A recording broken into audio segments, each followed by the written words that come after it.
কিছু না, সিঁড়ি থেকে নামতে গিয়ে আপনি একটু মাথায় লেগেছে, ও ঠিক হয়ে যাবে। কি যে করো না, একটু দেখে শুনে চলাফেরা করতে হয়। এসো এখানে বসো।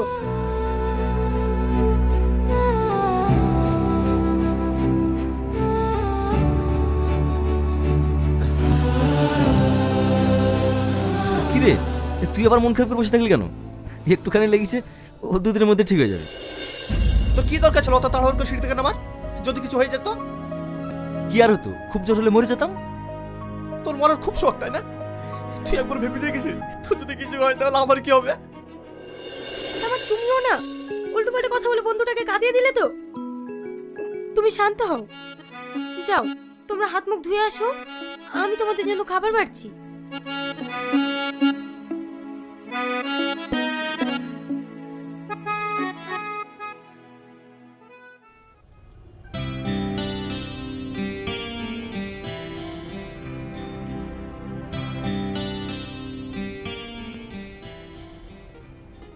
আরে আরে থাক, আমি তোমাকে খাইয়ে দিচ্ছি।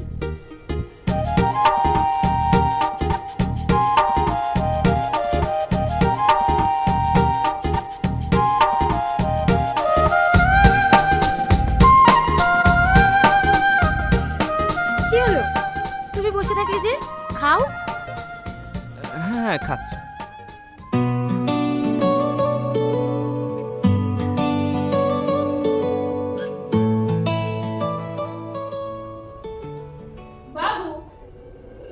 আব্বা, মা, তোমার এইভাবে হঠাৎ করে চলে আসলে, আরে আমাকে বলতে তো পারতে, আমি স্টেশনে যেতাম। আরে তোকে সারপ্রাইজ দেবো বলেই তো না বলে চলে এলাম। আগে বল কেমন আছিস? হ্যাঁ মা, খুব ভালো আছি। টনি, তুই যে মেয়েটার কথা প্রতিদিন বলিস সে মেয়েটা কই? আচ্ছা আব্বা, দাঁড়াও আমি ডাকছি। সালমা, একটু বাইরে এসো তো।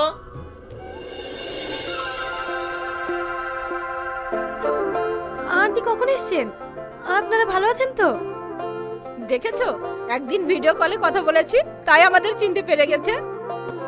টনি, সে সামাদ খাপা কই? দেখতে পাচ্ছি না।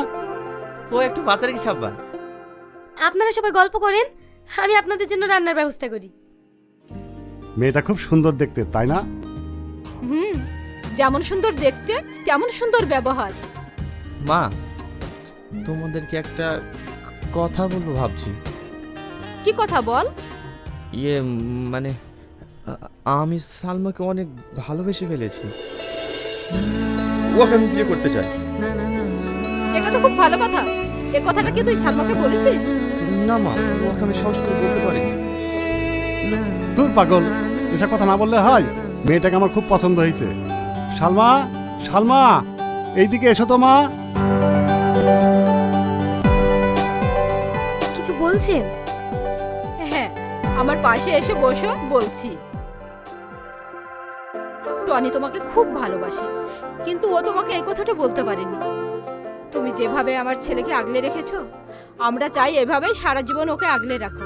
তোমার যদি কোনো আপত্তি না থাকে, 1 সপ্তাহের মধ্যেই তোমাদের বিয়ে দিয়ে দেবো। আমার আপত্তি আছে। কিসের আপত্তি?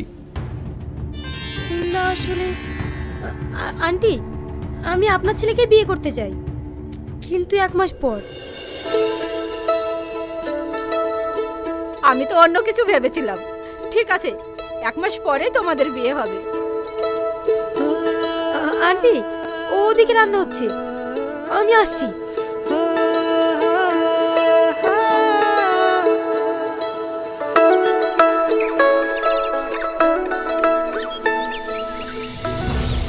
সালমা, তুমি একা একা ছাদে দাঁড়িয়ে কি হচ্ছ? কিছু না। এই, তুমি কান্না করছো? না না, কাঁদবো কেন? আমি ভাবছি তোমাদের বন্ধুত্ব নিয়ে। তোমরা কত ভালো। আমি একজন পাগলি, রাস্তায় রাস্তায় ঘুরে বেড়াতাম, যার কোনো পরিচয় ছিল না, না কোনো থাকার জায়গা ছিল। তোমরা আমাকে নিয়ে এসে সুস্থ করে তুলেছো, একটা সুন্দর জীবন দিয়েছো। তার জন্য আমি সারা জীবন তোমাদের কাছে কৃতজ্ঞ থাকবো। তোমাদের এই ঋণ আমি জীবনেও শোধ করতে পারবো না। আরে তুমি এমন ভাবে বলছো কেন? এটা তো আমাদের কর্তব্য। আচ্ছা সালমা, তোমাকে একটা কথা বলবো, তুমি কি রাখবে? অবশ্যই রাখবো, বলো। আমি আমি তোমাকে ভালোবাসি, তোমাকে বিয়ে করতে চাই। আমাদের বাড়ির সবাই রাজি। শুধু তোমার মতামতটাই জানতে চাই।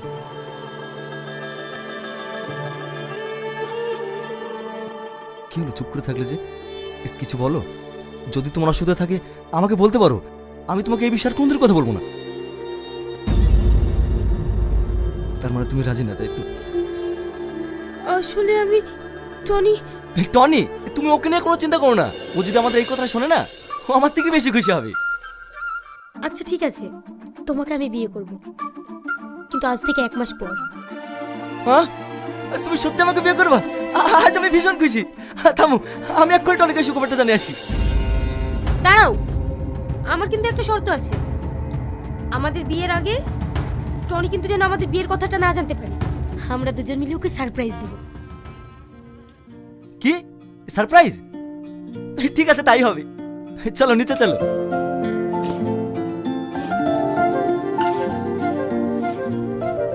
জানো সালমা, আজ আমি ভীষণ খুশি, কারণ তোমার মতন মেয়েকে আমি আমার জীবন সঙ্গী হিসেবে পেতে চলেছি। তোমাকে আমি আগলে রাখবো, সারা জীবন সুখে রাখবো, কোনোদিনও কষ্ট পেতে দেবো না। কি হলো, তুমি কাঁদছো কেন? এত সত্যি আমার কপালে সইবে? কি বলতে বলছো? তুমি হচ্ছে ভালো মেয়ে, তুমি সুখে থাকবে এটাই স্বাভাবিক। জানি না আমার কপালে কি আছে। তুমি কান্না করছো কেন? তুমি চুপ করো তো, তোমার কান্না আমার একদম সহ্য হয় না। সালমা, আমার ঘড়িটা কোথায় রেখেছো? পাচ্ছি না। দেখো ড্রয়ারে কোথাও আছে। কই, আমি পাচ্ছি না। তুমি এসো। তুমি বসো, আমি ঘড়িটা খুঁজে দিয়ে আসি।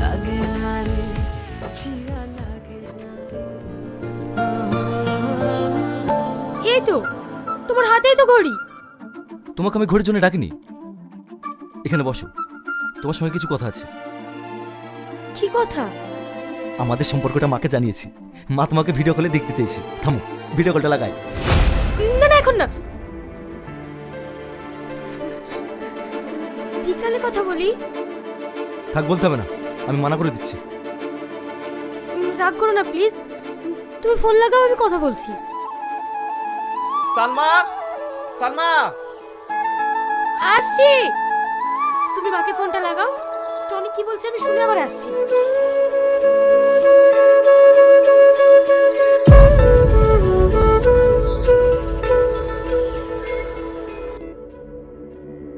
কি ব্যাপার, আসতে তোমার এত লেট হলো কেন?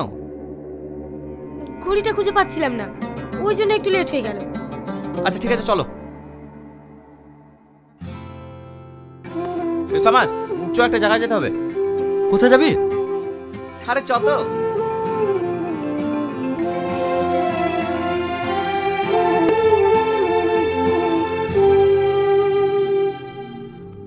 দেখো, এটা সুন্দর লাগছে না? কিরে, সোনার দোকানে কি হতে এসছি? আমাকে কিছু তো বলবি। আর তুই থাম তো, ঠিক বুঝতে পারবি।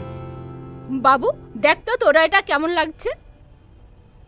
সুন্দর তো। হে দেখ, ভালো লাগছে না? হ্যাঁ, ভালো লাগছে। কার জন্য এটা? কেন, টনি তোমাকে কিছু বলেনি বাবু? টনির বিয়ে যে। এই, তুই বিয়ে করছিস, আমাকে একবার জানানোর প্রয়োজন মনে করলি নি? কিছু মনে করিসনি ভাই, আসলে তোকে সারপ্রাইজ দেবো বলে কিছু বলিনি। সে ঠিক আছে, মেয়েটা কি? ছবিটা তো দেখাবি। ছবি দেখার কোনো দরকার নেই। এই যে সালমা, এর সঙ্গে টনির বিয়ে।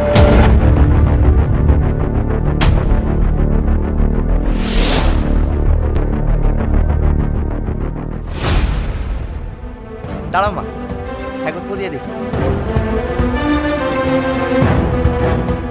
ভালো লাগছে না মা? এই সময় ভালো লাগছে না?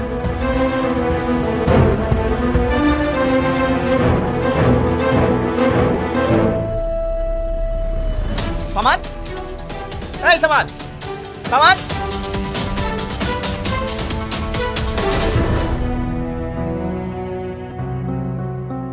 কিরে, দোকান থেকে চলে আসলি যে? কি হয়েছে তোর? কিরে বল। আমি বলছি, ও কেন চলে এসেছে? এই, তুই আমার চোখের সামনে থেকে চলে যা, নাহলে কিন্তু আমি হাত তুলতে বাধ্য হবো। এই কি রে, তুই ওর সাথে ওরকম ব্যবহার করছিস কেন? তুই জানিস না ও তোর আর আমার বন্ধুত্ব নষ্ট করার চেষ্টা করছে। মানে আমি তো কিছুই বুঝতে পারছি না। তোর বাবা যেমন ওর সঙ্গে বিয়ে দেওয়ার জন্য কেনাকাটা করছে, ঠিক তেমনই আমার বাবা ওর সঙ্গে বিয়ে দেওয়ার জন্য কেনাকাটা করছে। ও তোকেও বিয়ে করার জন্য রাজি হয়েছে, আর আমাকেও বিয়ে করার জন্য রাজি। ও একটা বেঈমান।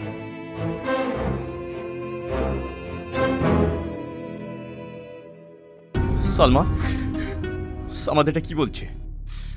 ও যেটা বলছে সেটা কি সত্যি? কি হলো বলো, বলো। হ্যাঁ সত্যি। এই! তুই কি ভেবেছিস তুই আমাদের বন্ধুত্ব নিয়ে ছিনিমিনি খেলবি? তুই জানিস ওকে? ও আমার বন্ধু, আমার ভাই, আমার আত্মা। ও যদি বলে না, তোর মতন হাজার ভাইকে আমি বলে দিতে রাজি, জানিস? ছি সালমা, ছি। আমি তোমাকে খুব ভালো মেয়ে ভেবেছিলাম, কিন্তু না, তুমি একটা নোংরা মেয়ে। তুমি এতটা বিশ্বাসঘাতকতা করতে পারলে? তুই বন্ধুর মধ্যে বিষ ঢুকিয়ে দিলে। থাক মা, ওকে কিছু বলতে হবে না। চল ভাই, নিচে এসো মা।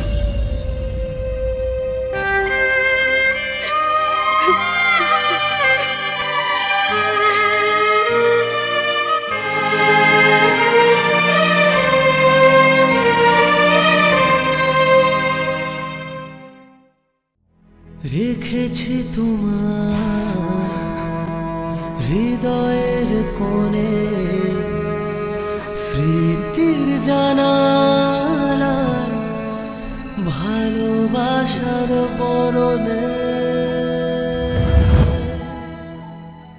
সালমা, তোমার জন্য একটা গিফট নিয়ে এসেছি, চোখ বন্ধ করো। আর করো না।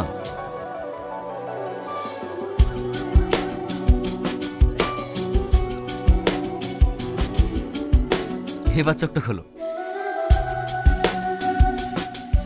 কেমন হয়েছে? খুব ভালো হয়েছে।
সালমা, সালমা,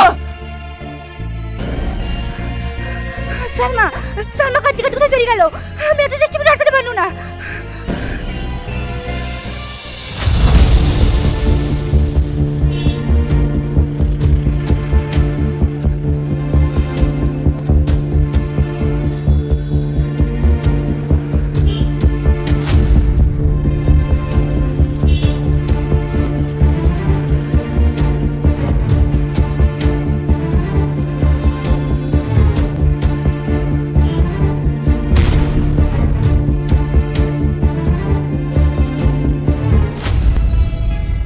কোনো জায়গায় খোঁজ পেলেনি? আর একবার বাস স্ট্যান্ডে গিয়ে দেখ না ভাই।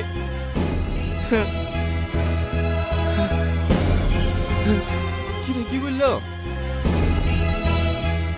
কোনো জায়গায় খোঁজ পাওয়া গেল না।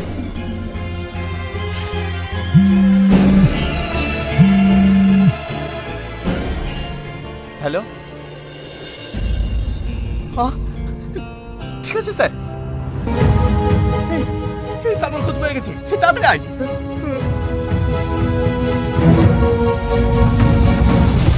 স্যার, স্যার, স্যার, স্যার, এই সালমা কোথায়? কথা বলছেন না কেন? বলুন সালমা কোথায়? কি হলো স্যার, বলুন। টনি, তোমরা অনেক দেরি করে ফেলেছো। সরি।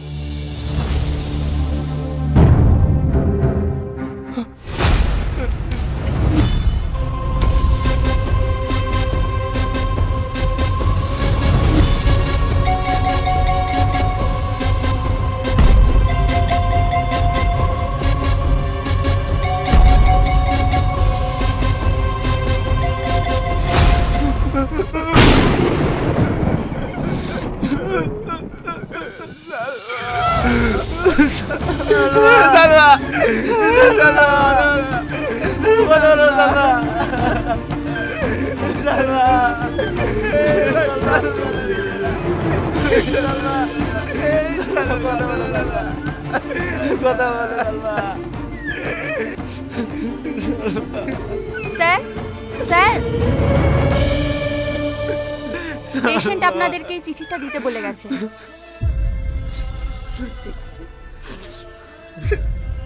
যখন তুমি এই চিঠিটা পড়বে তখন হয়তো আমি তোমাদের কাছ থেকে অনেক দূরে চলে গেছি। কিছু কথা এমন ছিল যে সামনাসামনি বলতে পারি, তাই কাগজে সাহায্য নিলাম। তোমরা আমাকে রাস্তা থেকে তুলে এনে একটা সুন্দর জীবন দিয়েছিলে। আমার ভাঙা মনটাকে তোমাদের ভালোবাসা দিয়ে জোড়া লাগিয়েছিলে।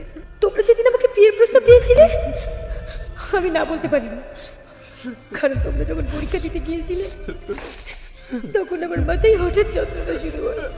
তোমরা পরীক্ষার সময় টেনশন করবে বলে আমি একাই ডাক্তারের কাছে গিয়েছিলাম। ডাক্তার আমাকে বললো আমার ব্রেন টিউমার হয়েছে, আমি আর 1 মাসের বেশি বাঁচব না।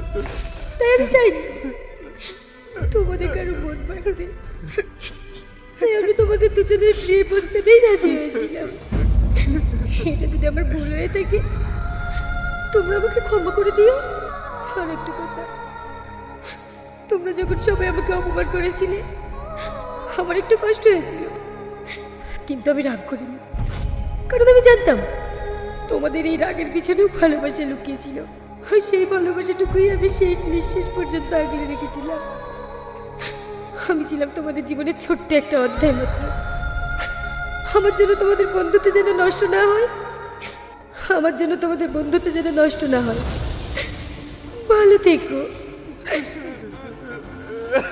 সালমা, সালমা,